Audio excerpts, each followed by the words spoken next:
여러분 안녕하십니까? 광주 MBC 뉴스데스크입니다. 광주의 한 장애인 학교 사회복무요원이 뇌병변 장애 학생을 폭행했다는 의혹 전해드렸었죠. 표현이 어려운 장애인에 대한 사회복무요원의 폭행 의혹이 다른 곳에서도 추가로 드러났습니다. 학부모들은 교육청과 병무청에 제도 개선을 촉구하고 있습니다. 우종훈 기자가 취재했습니다. 학생들의 신체 재활을 돕기 위해 마련된 광주 북구 장애인학교의 교실. 이곳에서 뇌병변 장애 학생에 대한 사회복무요원의 폭행을 보거나 전해들은 동료들은 그쪽 런닝머신 타는 곳에서 때리면 선생님도 안 보니 괴롭힐 수 있다. 신체를 때리면 말 잘 듣는다며 선생님이 안 계신 반에서 말하고 다녔다라고 진술했습니다. 사회복무요원과 학생 둘만 남았을 때 문제가 벌어진 걸로 보입니다. 담임선생님하고 통화를 하는데도 절대 몰랐다고 부정을 하셔요. 한 번도 아니고 월요일부터 목요일까지 매일 1교시 때 맞았는데 쌤 진짜 몰랐냐고.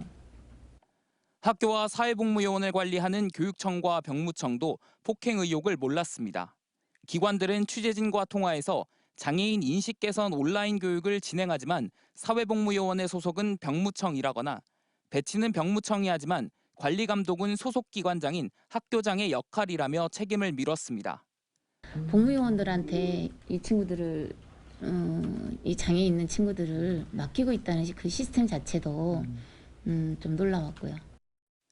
장애인 부모단체는 지난 10월 광주 한 주간보호센터에서도 자폐성 장애를 가진 20대가 사회복무요원의 폭행을 당했는데 피해자가 부모에게 고통을 호소하기까지 시설은 알지 못하고 분리 조치도 이루어지지 않는 등 장애인 시설에서 문제가 빈번히 발생하고 있다며 제도 개선을 촉구했습니다.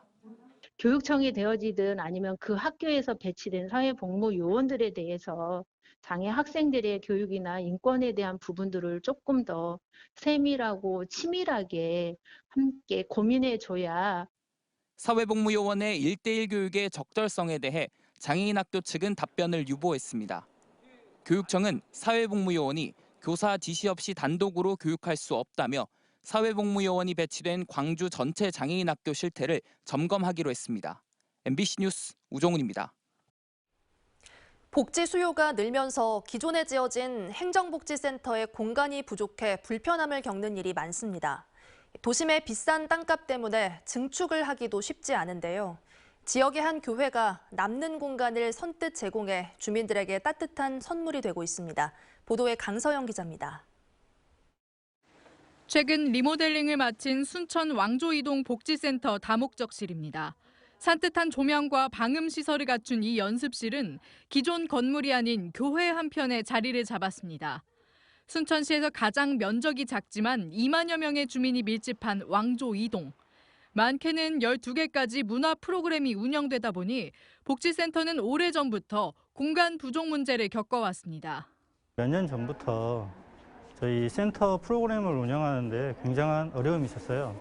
그러니까 협소하고 센터가 협소하다 보니까 불편한 상황이 많아서 센터 증축이나 신축도 고려했지만 인근의 땅값이 높은 탓에 20억 원이란 높은 비용을 맞닥뜨려야만 했습니다. 그러던 중 인근의 한 교회가 남는 공간을 지역사회와 나누고 싶다는 뜻을 전해왔고 수차례 회의 끝에 교회는 건물 한 편을 복지센터에 10년간 무상으로 임대하기로 협의했습니다. 도비 2억 5천만 원을 들여 세단장한 연습실은 내년부터 댄스 스포츠 등 프로그램 수강생들을 맞이할 예정입니다. 교회와 지역사회가 만날 수 있는 방법이 뭘까? 주민들에게 편의를 제공하고 싶었어요. 많은 사람들의 또 수고와 양보와 또 배려가 있지 않았는가. 지역민들이 편안하게 앞으로 자치 활동이랄지 또 이런 프로그램 운영할 수 있는 것 같아서 좀 감사를 드립니다. 추운 연말, 증가하는 복지 수요와 함께 늘어가는 비용 문제를 지역사회가 힘을 모아 슬기롭게 해결해 나가는 모습 속에 따뜻한 이웃의 온정을 느끼게 하고 있습니다.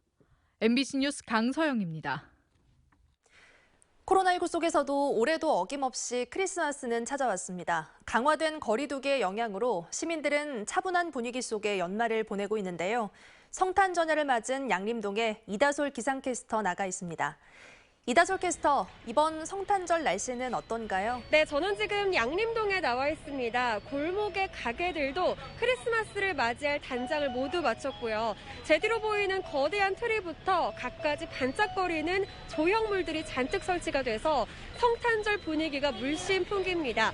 얼마 전 코로나19 속 거리 두기 수칙은 강화가 됐죠. 시민들은 마스크를 착용하고 저마다 거리를 지키면서 조심스럽게 성탄 전야를 즐기는 분위기입니다. 이번 성탄절 날씨는 정말 춥겠고요. 눈 소식도 예보됐습니다. 오늘 낮까지만 해도 포근한 느낌이 있었는데 지금은 피부에 닿는 공기가 무척이나 차갑습니다. 광주의 현재 기온 4도 안팎으로 추운 날씨가 이어지고 있는데요. 내일이면 영하 5도까지 기온이 뚝 떨어지겠고 한낮에도 영하권에 머물겠습니다. 일요일이면 영하 8도 안팎까지 곤두박질하겠습니다. 큰 추위가 예상되면서 곡성과 구리 등 전남 곳곳에는 한파주의보도 내려졌습니다. 추위 속 올해 크리스마스는 화이트 크리스마스가 되겠습니다. 서해상에서 만들어진 눈구름대의 영향으로 내일 오전 중 전남 서해안에서 눈이 시작돼 오후 들어서는 전남 동부를 제외한 내륙 지역으로 확대되겠고요. 모레까지도 눈은 이어질 전망입니다. 주말 동안 예상되는 적설량은 전남 서해안에 5에서 15cm, 광주와 전남 중부 내륙에 3에서 8cm입니다. 눈과 함께 바람도 강하게 불겠습니다. 서해안 지역을 중심으로 강풍특보가 발효 중인 가운데 최고 시속 70km의 강풍이 불겠고요. 그 밖에 내륙에서도 시속 55km의 바람이 불겠습니다. 심한 추위와 눈, 또 강한 바람까지 가세하는 이번 주말, 날씨로 인한 피해 없도록 야외에 설치된 시설물 점검 철저히 하셔야겠습니다. 거리는 멀지만 마음은 아주 가까운 따뜻한 성탄절 보내세요. 지금까지 양림동에서 날씨 전해드렸습니다. 오미크론 변이와 관련한 확진자가 늘어나고 있는 가운데 교육시설을 중심으로 확진자가 증가하고 있습니다. 광주시에 따르면 동구 소재 공공기관과 관련해 격리 중이던 한 명이 증상이 발현해 확진 판정을 받았고 유치원과 어린이집 등에서 16명의 확진자가 발생하는 등 오후 6시를 기준으로 67명의 확진자가 나왔습니다. 이 가운데 전남 오미크론 확진자와 목욕탕에서 동선이 겹친 6명이 오미크론 의심 환자로 분류되면서 관련 확진자는 40여 명으로 늘었습니다.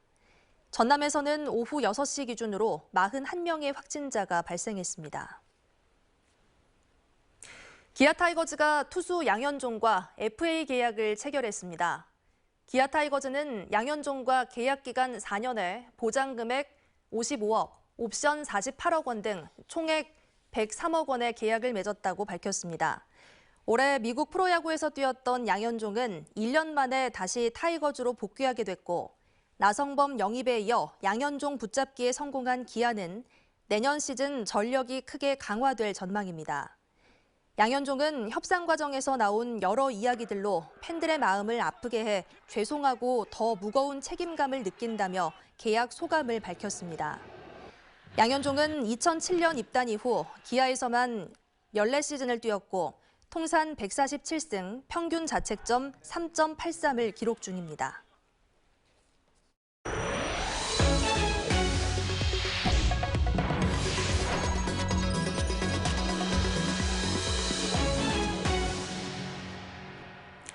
무상으로 공급받은 돌을 비싸게 매입해 논란을 빚은 무안 사교천 생태보건 사업이 들여다볼수록 의혹투성입니다. 이상한 사석 공급 계약서에 부실 시공 논란까지 빚어지고 있습니다. 문현철 기자가 보도합니다. 무안 사교천 생태보건 공사 현장은 두 곳에서 돌, 사석을 납품받았습니다. 한 곳은 몽탄의 채석장에서 다른 한 곳은 목포 종합경기장 공사 현장입니다. 두 장의 납품 계약서는 사석을 공급한 골지업체 이름만 다를 뿐 한 차당 계약 금액이 똑같습니다. 사석 단가는 원석 가격에 규격에 맞춰 돌을 깎는 가공비, 여기에 또 거리를 감안한 운반비까지 포함해 책정합니다. 그런데 목포 경기장에서 반출된 사석은 무상 반출. 목포시가 공짜로 내준 것인데도 다른 골지업체랑 똑같은 조건으로 공급 단가가 매겨졌습니다.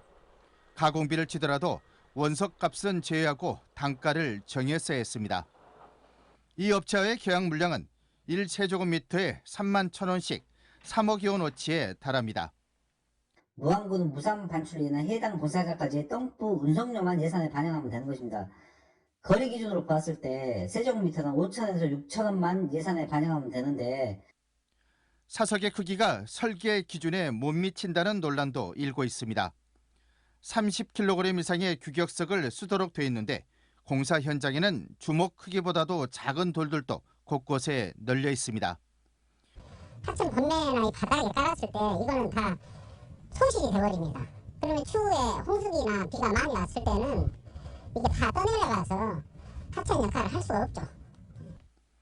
일반 공사장에서 나온 거친 돌들이 생태하천 복원과 전혀 어울리지 않는다는 지적도 제기됐습니다. 시공업체는 설계대로 규격석을 반입했고 돌을 고르는 마무리 공정을 하고 있다고 해명했습니다. 수상한 사석 공급과 계약, 부실 시공 논란까지 말 많고 탈 많은 사교천 생태하천 복원사업. 이제 경찰 수사도 받고 있습니다. MBC 뉴스 문현철입니다. 광주 MBC가 제작한 리플레이스 프로그램이 OTT 특화 신유형 부문에서 우수작으로 선정됐습니다. 한국방송통신전파진흥원은 올 한해 지원했던 방송 프로그램 가운데 이주형 PD가 제작한 리플레이스를 OTT 특화 신유형 부문 우수작으로 선정했습니다. 리플레이스는 익숙한 공간에서 새로운 유형을 창조해내는 공간 재생 사례들을 소개하고 변화된 공간을 통해 새롭게 변모하는 사람들의 삶에 대해 이야기한 프로그램입니다. e스포츠 전문 인력 양성 기관인 광주 e스포츠 교육원이 광주 쌍촌동에 문을 열었습니다.